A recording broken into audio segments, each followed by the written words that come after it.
আল্লাহর বান্দা তিনজনের ভিতর থেকে একজন এবার চোখের পানি ফালায়া ডাক দিয়া বলে, দয়ার মালিক,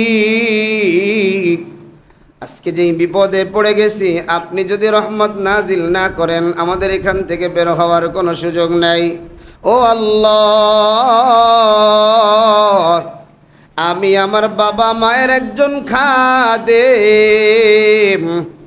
সারাদিন আমার কাজ ছিল আমার গাভীর জন্য খড়কুটা টোকায় নিয়ে এসে সন্ধ্যাবেলা গাভীকে খাওয়ায়া দুধ দহন করে আমার মা এবং বাবাকে সর্বপ্রথম পান করানো।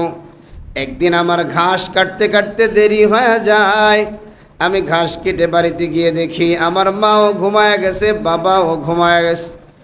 আমি তাড়াতাড়ি করিয়া গাভীর কাছে গিয়া দুধ দহন করে আমার মায়ের সামনে দাঁড়ায় গেলাম, বাবার পাশে দাঁড়ায় গেলাম। আমার মাও ওঠে না, বাবাও ওঠে না। আমার সন্তানগুলা ক্ষুধার যন্ত্রণায় আমার পায়ের উপরে কান্না করতে করতে সন্তানগুলো ঘুমায় গেছে। এরপরে এক ডুক দুধও আমি আমার সন্তানগুলারে দেই নাই। রাত্র গভীর, আমার মা যখন ঘুম থেকে উঠেছে, আগে আমার মাকে আমি দুধ পান করিয়েছি।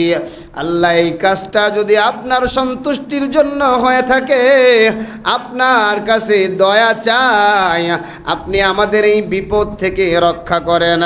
আল্লাহর বান্দা যখন আল্লাহর কাছে এমন করে ফরিয়াদ জানায়, সঙ্গে সঙ্গে আল্লাহ পাক গুহার মুখ থেকে একটু পাথরটা সরায় নেয়। সুবহানাল্লাহ। এবার দ্বিতীয় বান্দা আল্লাহর কাছে ডাইকে ডাইকে বলে, আল্লাহ, আমি একটা কাজ করার জন্য অনেকগুলো শ্রমিক নিয়েছিলাম। আয় আল্লাহ, সব শ্রমিকগুলার পারিশ্রমিক আমি দিয়েছিলাম, কিন্তু এতগুলো শ্রমিকের ভিতরে একজন শ্রমিক তার পারিশ্রমিক না নিয়ে চলে যায়। আমি তার যেই টাকাটা ছিল, অর্থটা ছিল, এই অর্থটা আমি আর বসায় রাখি নাই। এই অর্থটা দিয়ে আমি আস্তে আস্তে করে কিছু ছাগল কিনলাম, কিছু উট কিনলাম। আস্তে আস্তে করে এগুলো বাড়তে থাকলো। শ্রমিকের জন্য দোয়া করতেছি, আল্লাহ, ওই শ্রমিকটা যেন আমার দরবারে চলে আসে। আমি দুনিয়ার জমিনে কারো কাছে ঋণ থাকতে চাই না। এক সময় ছাগলের বিশাল একটা পাল হয়ে গেল, উটের বিশাল একটা পাল হয়ে গেল। দীর্ঘদিন পর আল্লাহর এই বান্দা আমার দরবারে আইসা বলে, ভাই, আপনার বাড়িতে আমি একদিন কাজ করে গিয়েছিলাম, এবার আমার পারিশ্রমিকটা আপনি দেন। কারণ পারিশ্রমিক বাকি ছিল। আমি তখন তাকে বললাম, এই যে ছাগলের পাল দেখো, উটের পাল দেখো, সব তুমি নিয়ে যাও। ওই শ্রমিক এই কথা শোনার সাথে সাথে বলল, ভাই, আপনি আমার সাথে মশকরা করছেন, তামাশা করছেন। এমন সময় আমি বলেছিলাম, আল্লাহ, এ ভাই, আপনার সাথে কোনো মশকরা না, আপনার সাথে কোনো তামাশা না। আপনার যেই মালগুলো, টাকাগুলো আমার কাছে ছিল, আমি এই টাকা দিয়ে আস্তে আস্তে ছাগল এবং উট কিনে বিশাল একটা পাল হয়ে গেছে। এইটা আমার না, আমার না, এটা সম্পূর্ণটাই আপনার, আপনি নিয়ে যান। আল্লাহর বান্দা তখন নিয়ে যায়। আল্লাহ, এই কাজটা যদি আপনাকে রাজি করার জন্য করে থাকি, আপনাকে খুশি করার জন্য করে থাকি, আল্লাহ গো, আপনি আজকে বিপদ থেকে আমাদেরকে উদ্ধার করেন। এভাবে যখন আল্লাহর কাছে বলে, সঙ্গে সঙ্গে গুহার মুখ থেকে আরো পাথরটা সরে যায়। সুবহানাল্লাহ। আজকে বাংলাদেশেও দেখা যায়, বিশেষ করে বর্তমান আমরা যে এলাকায় থাকি, এই এলাকায় কথায় কথায় ফেকগুলো ছাঁটাই করে দেয়। কোনো রুলস এরা মানে না। এগুলো ইসলামের সাথে সম্পূর্ণ সাংঘর্ষিক। কারণ আপনি একজনকে যদি কাজ থেকে তাকে যদি ইস্তেফা দিতে হয়, বাদ দিতে হয়, তাহলে আগ থেকে তাকে আপনাকে জানাইতে হবে। আর সমস্ত নবীদেরকে আল্লাহ রাব্বুল আলামিন শ্রমিক বানিয়েই দুনিয়ায় পাঠিয়েছেন। সুবহানাল্লাহ পড়বেন না? একটু জোরে কোন সুবহানাল্লাহ। আল্লাহ পাক আমি আপনি যদি কাজ করি আল্লাহ খাওয়াবেন। আল্লাহ বলেছেন কাজ করো, উপার্জন করো, খাও। কিন্তু যদি আমরা কাজ কাম না করি, উপার্জন যদি না করি, আল্লাহর খাওয়ানোর ক্ষমতা আছে না নাই? কথা বলেন, আছে না নাই? আব্বাজান আদম আলাইহিস সালামকে আল্লাহ রাব্বুল আলামিন বানালেন, আম্মাজানকে বানালেন, বানায় কোথায় রাখছিলেন? কথা বলেন, জান্নাতের ভিতরে। আল্লাহ পাক আব্বা এবং আম্মার জন্য খাবার, পানি, বস্ত্র, বাসস্থান সব ফ্রি করে দিয়েছে। সুবহানাল্লাহ পড়েন। আল্লাহ আবার বলছে, আদম অমুক জায়গায় যাইও না, সেটা খেও না, খেলে কিন্তু এই নিয়ামত আর থাকবে না। আব্বা যান তিনি আল্লাহর হুকুম রক্ষা করতে পারেননি, ভুল করে ফেলেছেন, আল্লাহ পাক দুনিয়ায় পাঠিয়ে দিয়েছেন। আপনাদের কাছে কি মনে হয় জান্নাত থেকে যখন আব্বা জান আর আম্মা জান আসছিল পকেট বইরা জান্নাতি খাবার নিয়ে আসছিল? কি বলেন? খাবার নিয়ে আসে নাই। আল্লাহ পাক আব্বা আম্মাকে দুনিয়ায় পাঠায় দেওয়ার পরে জিব্রাইলকে বলেছেন, ও জিব্রাইল যাও আমার জান্নাত থেকে কিছু গম, কিছু জব, কিছু ধান এগুলো নিয়ে যাও। নিয়ে যাওয়ার পরে আমার আদমকে চাষাবাদ শিক্ষা দাও। সুবহানাল্লাহ ওয়া বিহামদিহি। আব্বাজান আদম ছিলেন একজন কৃষক। আল্লাহ রাব্বুল আলামিন এক এক নবীকে এক একটা কাজ দিয়ে দুনিয়ায় পাঠিয়েছেন। বর্তমানে যত যা কিছু আছে সব শিল্পই আমার আল্লাহর তৈরি। সুবহানাল্লাহ পড়েন, আরো জোরে কোন সুবহানাল্লাহ।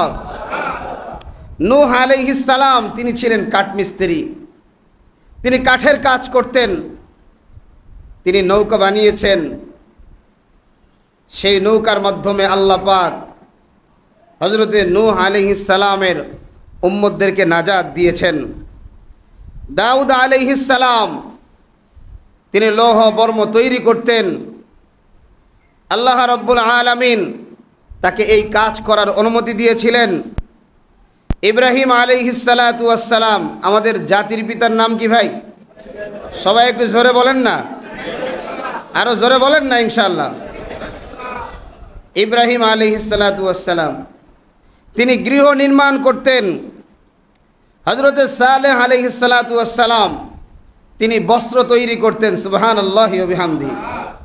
আল্লাহ পাক এক এক নবীকে এক এক কাজ দিয়েছেন। হযরতে ইদ্রিস আলাইহিস সালাতু ওয়াস সালাম তিনি সেলাই করে কাপড় তৈরি করতেন। সুবহানাল্লাহি ওয়া বিহামদিহি। আমার নবী সহ বহু নবীকে আল্লাহ রাব্বুল আলামিন ছাগল চরানোর দায়িত্ব দিয়েছিলেন। সুবহানাল্লাহি ওয়া বিহামদিহি।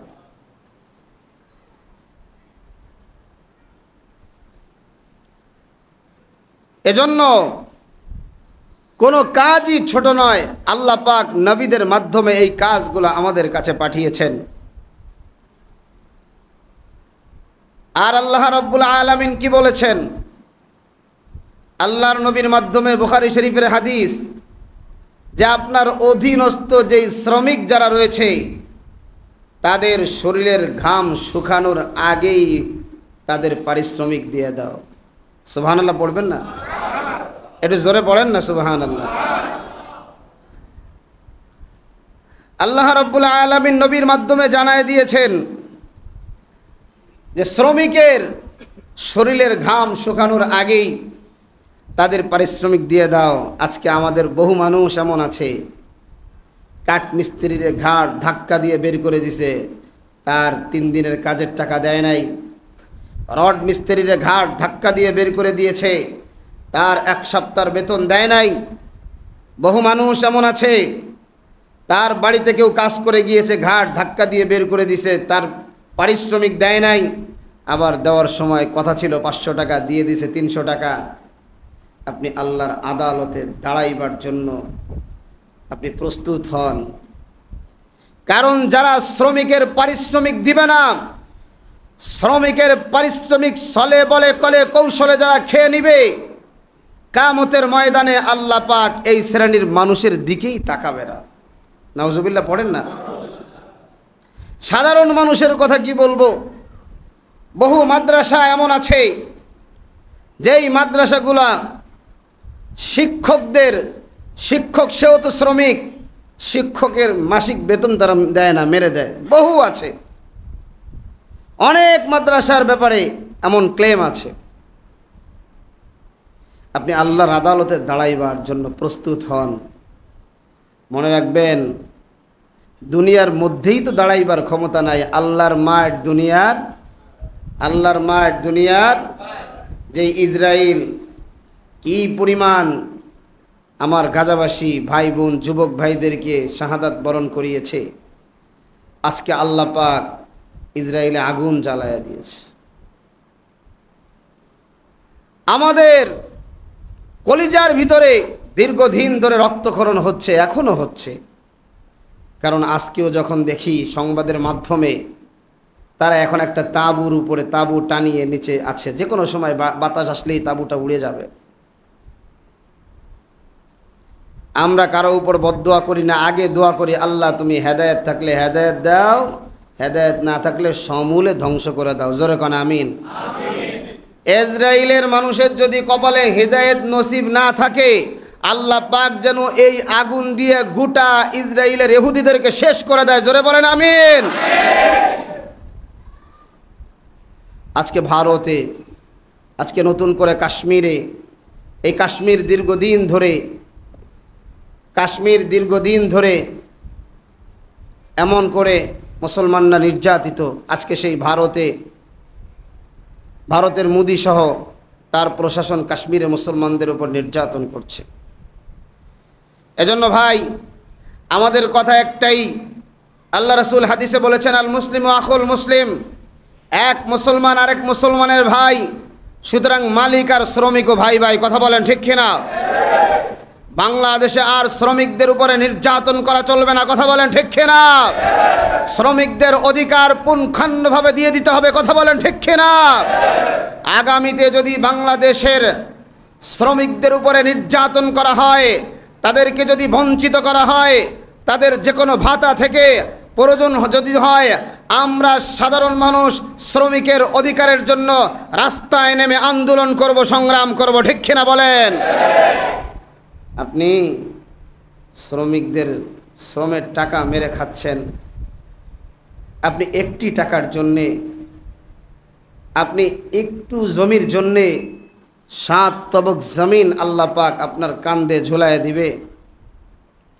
আল্লাহ পাক প্রত্যেক শ্রমিকের অধিকার আমরা যেন পরিপূর্ণভাবে দিতে পারি, সেই তৌফিক দান করেন। পড়ি আমিন। কারণ আমার নবীর মাধ্যমে জানায় দেয়, এরে যুবক কানটা খুলে শোনো, আজকে যদি তুমি কারো একটি টাকা মেরে খাও, তাহলে আল্লাহর আদালতে তোমাকে দাঁড়াইতে হবে। আল্লাহর আদালতে তখন কি জবাব দিবা? এখন যদি তোমাকে মানুষের মধ্যে ধরা হয়, হয়তোবা তুমি পকেট থেকে টাকা বের করে দিয়ে দিবা, কিন্তু আল্লাহর আদালতে দাঁড়াইয়া তো তুমি তো খালি আব্দুল্লাহ কিছু নাই।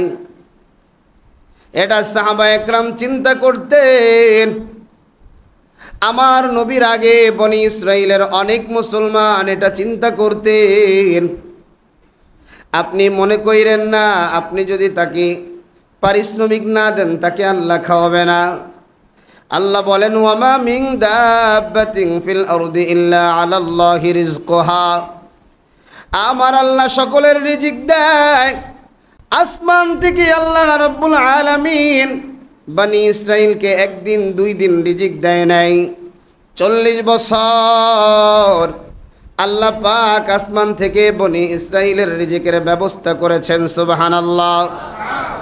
আল্লাহ পাক ঈসা আলাইহিস সালাতু ওয়াস সালামের উম্মতদের জন্য আসমান থেকে খাবার ভর্তি খাঞ্চা আল্লাহ পাক দুনিয়ার জমিনে পাঠায়া দিয়েছে, কিন্তু এই খাবারগুলো তারা ধরে রাখতে পারে নাই।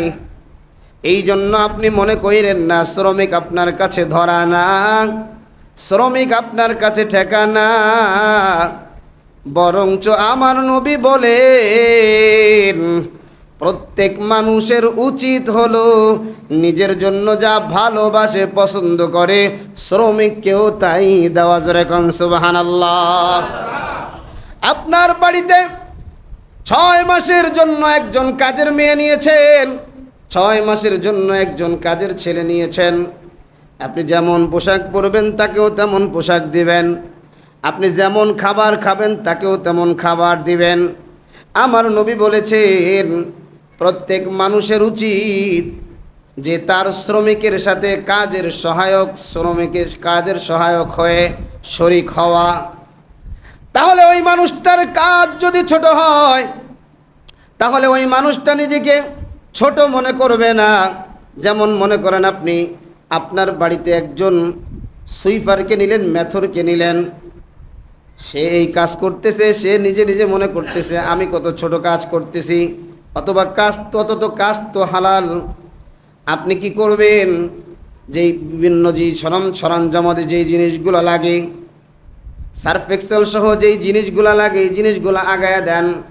তাহলে বুঝবে না আমার কাজটা ছোট না, আমি যার কাজ করতে আসছি তিনি আমার কাজে শরীক হইতেছে। আমার নবীও তো কুয়া থেকে পানি পর্যন্ত উত্তোলন করেছেন। ওরে যুবক ভাই, এই জন্য কারো একটি টাকাও মেরে খেও না। আমার নবীর সাহাবী হযরতে ওমর ফারুক রাদিয়াল্লাহু তাআলা আনহু থেকে হাদিসটা বর্ণিত। আমার নবীর আগের জামানায় 3 জন আল্লাহর বান্দা কোনো জায়গায় ভ্রমণে গিয়েছে অথবা বাজারে গিয়েছেন। হঠাৎ করে যখন ঝড়ু হাওয়া আরম্ভ হয়ে যায়, এমন সময় তারা কোন জায়গায় লুকাইব? কারণ পাহাড়ের উপরে তো কোনো গাছ নাই, মরুভূমির মধ্যে তো কোনো গাছ নাই, ফাঁকা আর ফাঁকা। 3 জনে চিন্তা করলো একটা গুহা দেখা যায়, এই গুহার ভিতরে আমরা একটু ঢুইকা যাই। 3 জন একসাথে যখন গুহার ভিতরে ঢুকিয়া যায়, এমন সময় পাহাড়ের উপর থেকে বিশাল একটা পাথর এসে গুহার যেই মুখটা ছিল মুখের উপরে পুরাপুরিভাবে বসে গেছে, একটু ফাঁকাও নাই, সামান্য একটু ফাঁকা যেটা দিয়ে আলো দেখা যায়। কিন্তু এইটা দিয়ে একটা মানুষের হাতই বের হবে না, মানুষ তো বের হওয়া সম্ভবই না। আল্লাহর বান্দারা বড় পেরেশান, আল্লাহর বান্দারা বড় চিন্তিত, আর মনে হয় এই গুহা থেকে বাঁচতে পারবো না, জীবন মনে হয় এই জায়গায় শেষ হয়ে গেছে যাবে। এই চিন্তা করে করে এবার 3 জন মশওয়ারা করলো, ভাই এই জায়গা থেকে আল্লাহর রহমত ছাড়া কেউ বাঁচাইতে পারবে না। সুতরাং জীবনে এমন কি ভালো আমল করছো, ওই ভালো আমলের কথা একটু আল্লাহকে বলে বলে আল্লাহর কাছে ক্ষমা চাও। আল্লাহ তো বড় দয়ালু, আল্লাহ তো বড় মায়াময়, আল্লাহ ইনশাআল্লাহ আমাদেরকে বিপদ থেকে উদ্ধার করবে। সুবহানাল্লাহ। আল্লাহর বান্দা 3 জনের ভিতর থেকে একজন এবার চোখের পানি ফালায়া ডাক দিয়া বলে, দয়ার মালিক, আজকে যেই বিপদে পড়ে গেছি, আপনি যদি রহমত নাজিল না করেন আমাদের এখান থেকে বের হওয়ার কোনো সুযোগ নাই। ও আল্লাহ, আমি আমার বাবা মায়ের একজন খাদেম, সারাদিন আমার কাজ ছিল আমার গাভীর জন্য খড়কুটা টোকায় নিয়ে এসে সন্ধ্যাবেলা গাভীকে খাওয়ায়া দুধ দহন করে আমার মা এবং বাবাকে সর্বপ্রথম পান করানো। একদিন আমার ঘাস কাটতে কাটতে দেরি হয়ে যায়, আমি ঘাস কেটে বাড়িতে গিয়ে দেখি আমার মাও ঘুমায় গেছে, বাবাও ঘুমায় গেছে। আমি তাড়াতাড়ি করিয়া গাভীর কাছে গিয়া দুধ দহন করে আমার মায়ের সামনে দাঁড়ায় গেলাম, বাবার পাশে দাঁড়ায় গেলাম। আমার মাও ওঠে না, বাবাও ওঠে না। আমার সন্তানগুলা ক্ষুধার যন্ত্রণায় আমার পায়ের উপরে কান্না করতে করতে সন্তানগুলো ঘুমায় গেছে। এরপরে এক ডুক দুধও আমি আমার সন্তানগুলারে দেই নাই। রাত্র গভীর, আমার মা যখন ঘুম থেকে উঠেছে, আগে আমার মাকে আমি দুধ পান করিয়েছি। আল্লাহ, এই কাজটা যদি আপনার সন্তুষ্টির জন্য হয়ে থাকে, আপনার কাছে দয়া চাই, আপনি আমাদের এই বিপদ থেকে রক্ষা করেন। আল্লাহর বান্দা যখন আল্লাহর কাছে এমন করে ফরিয়াদ জানায়, সঙ্গে সঙ্গে আল্লাহ পাক গুহার মুখ থেকে একটু পাথরটা সরায় নেয়। সুবহানাল্লাহ। এবার দ্বিতীয় বান্দা আল্লাহর কাছে ডাইকে ডাইকে বলে, আল্লাহ, আমি একটা কাজ করার জন্য অনেকগুলো শ্রমিক নিয়েছিলাম। আয় আল্লাহ, সব শ্রমিকগুলার পারিশ্রমিক আমি দিয়েছিলাম, কিন্তু এতগুলো শ্রমিকের ভিতরে একজন শ্রমিক তার পারিশ্রমিক না নিয়ে চলে যায়। আমি তার যেই টাকাটা ছিল, অর্থটা ছিল, এই অর্থটা আমি আর বসায় রাখি নাই। এই অর্থটা দিয়ে আমি আস্তে আস্তে করে কিছু ছাগল কিনলাম, কিছু উট কিনলাম। আস্তে আস্তে করে এগুলো বাড়তে থাকলো। শ্রমিকের জন্য দোয়া করতেছি, আল্লাহ, ওই শ্রমিকটা যেন আমার দরবারে চলে আসে। আমি দুনিয়ার জমিনে কারো কাছে ঋণ থাকতে চাই না। এক সময় ছাগলের বিশাল একটা পাল হয়ে গেল, উটের বিশাল একটা পাল হয়ে গেল। দীর্ঘদিন পর আল্লাহর এই বান্দা আমার দরবারে আইসা বলে, ভাই, আপনার বাড়িতে আমি একদিন কাজ করে গিয়েছিলাম, এবার আমার পারিশ্রমিকটা আপনি দেন, কারণ পারিশ্রমিক বাকি ছিল। আমি তখন তাকে বললাম, এই যে ছাগলের পাল দেখো, উটের পাল দেখো, সব তুমি নিয়ে যাও। ওই শ্রমিক এই কথা শোনার সাথে সাথে বলল, ভাই, আপনি আমার সাথে মশকরা করছেন, তামাশা করছেন। এমন সময় আমি বলেছিলাম, আল্লাহ, এ ভাই, আপনার সাথে কোনো মশকরা না, আপনার সাথে কোনো তামাশা না। আপনার যেই মালগুলো, টাকাগুলো আমার কাছে ছিল, আমি এই টাকা দিয়ে আস্তে আস্তে ছাগল এবং উট কিনে বিশাল একটা পাল হয়ে গেছে। এইটা আমার না, আমার না, এটা সম্পূর্ণটাই আপনার, আপনি নিয়ে যান। আল্লাহর বান্দা তখন নিয়ে যায়। আল্লাহ, এই কাজটা যদি আপনাকে রাজি করার জন্য করে থাকি, আপনাকে খুশি করার জন্য করে থাকি, আল্লাহ গো, আপনি আজকে বিপদ থেকে আমাদেরকে উদ্ধার করেন। এভাবে যখন আল্লাহর কাছে বলে, সঙ্গে সঙ্গে গুহার মুখ থেকে আরো পাথরটা সরে যায়। সুবহানাল্লাহ। তবে এতটুকু সরছে, এখনো একজন মানুষ আস্তে করে বের হতে পারবে না। এবার তৃতীয় জন আল্লাহর ডাইকে ডাইকে বলে, আল্লাহ, আমি আমার চাচা তুমনকে বড় মহব্বত করতাম, ভালোবাসতাম, তাকে আমি কাছে পাইতে চাইতাম, কোনোভাবে তাকে আমি কাছে পাই না। একদিন দুর্ভিক্ষ এমন হলো, তার ঘরে এক লোকমা খাবারও নাই। দৌড়ায় আমার কাছে আসছে, ভাই, আমি তো বড় বিপদে আছি, 3 দিন ধরে খাবার খাই না, কিছু টাকা দাও। আমি আজকে সুযোগ বুঝে তাকেও বললাম, তোমাকে টাকা দিতে পারি, তবে শর্ত হলো তুমি আমার সাথে, তোমাকে পার্সোনাল সময় দেওয়া লাগবে। এখন তো মহিলার পেটে খাবার নাই। মহিলার সাথে সাথে বলল, ঠিক আছে, আগে টাকা দাও। টাকা দিয়ে বাজার সদাই করে নিজেও খাইলেন, পরিবারকেও খাওয়াইলেন। কথা অনুযায়ী সময় মতো যখন রুমের মধ্যে মহিলা হাজির হয়ে যায়, রুমের দরজাটা যখন বন্ধ করে দেওয়া হয়, দুইজন যখন কাছাকাছি হয়ে যাবে, এমন সময় আল্লাহর বান্দি ডাক দিয়ে বলে, ভাই, তুমি আমার সাথে যেটা করতেছো এটা চরম পর্যায়ে অন্যায় হচ্ছে। আমাকে তো জীবনে কোনো মানুষ কোনো দিন দেখে নাই, অথচ তুমি আমার সতীত্ব নষ্ট করতে চাও। তোমার দিলের ভিতরে কি আল্লাহর ভয় নাই? আল্লাহকে কি তুমি ভয় করো না? আল্লাহর বান্দি যখন এই কথা বলছে, আল্লাহর বান্দা শোনার সাথে সাথে অন্তরে এত জোরে একটা ধাক্কা মারছে। আল্লাহর প্রেমে পাগল যুবক তাড়াতাড়ি রুম থেকে বের হইয়া যুবক বলতেছে, বোন আমি তোমার কাছে ক্ষমা চাই, তুমি আমাকে ক্ষমা করে দিও, আর তোমার টাকা দেওয়া লাগবে না। এবার আমি আল্লাহর কাছে ক্ষমা চাই, আল্লাহ নি আমারে ক্ষমা করে নি। আয় আল্লাহ, এরপর থেকে আপনার কাছে কতদিন ক্ষমা চাইলাম, এই কাজটা যদি আপনার রাজি খুশি করার জন্য করে থাকি, আপনাকে খুশি যদি করার জন্য করে থাকি, আজকের বিপদ থেকে আমাদেরকে নাজাত দেন।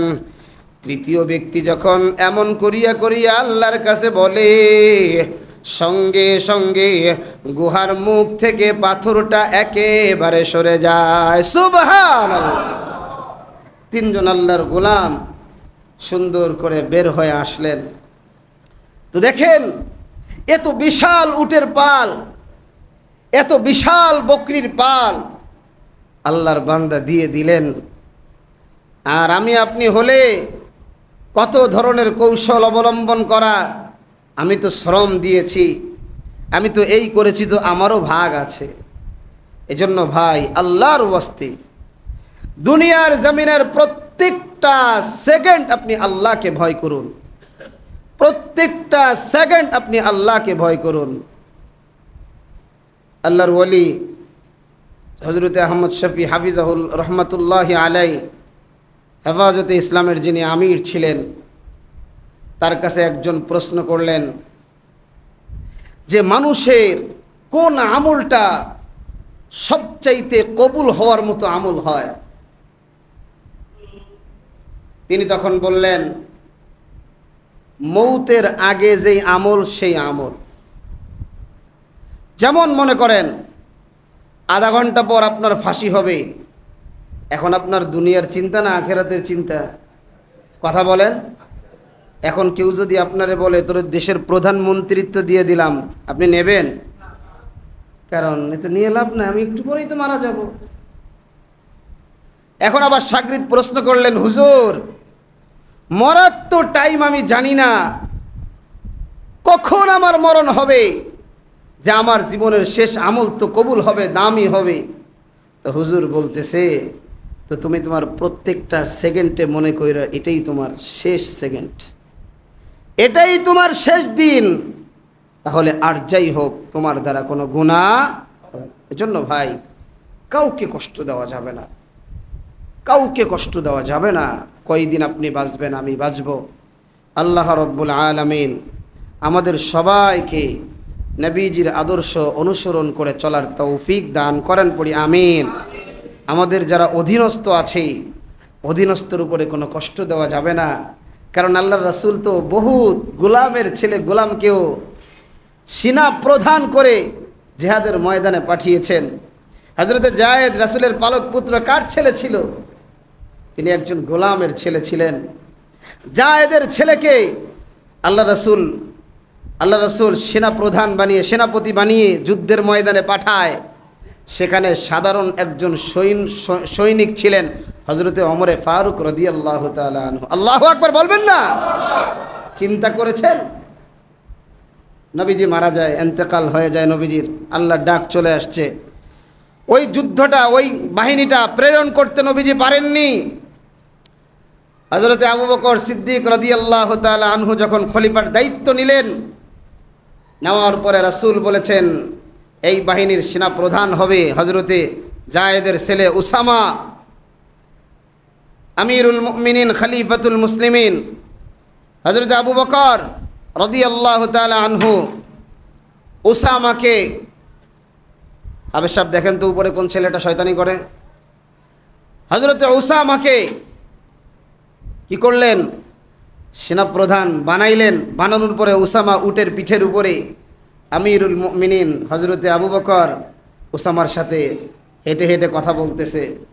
তো বলতেছে, উসামা আমি তো সবেমাত্র আমিরুল মুমিনিন হলাম, তো আমি একা কি করব, যদি তুমি একটু ওমরকে একটু ছুটি দিতা, আমার সাথে যদি হযরতে ওমর একটু থাকতো তাহলে আমার একটু উপকার হইতো। উসামা বলতেছে, আমিরুল মুমিনিন আপনি কি বলতেছেন?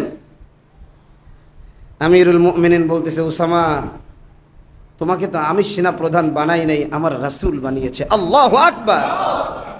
এটা হলো ইসলাম, এটাই হলো ইসলাম। আল্লাহ পাক আমাদের সকলকে আল্লাহর সন্তুষ্টির জন্য কাজ করার তৌফিক দান করেন, পড়ি আমিন। আল্লাহর ঘর মসজিদে উন্মুক্ত দান করি।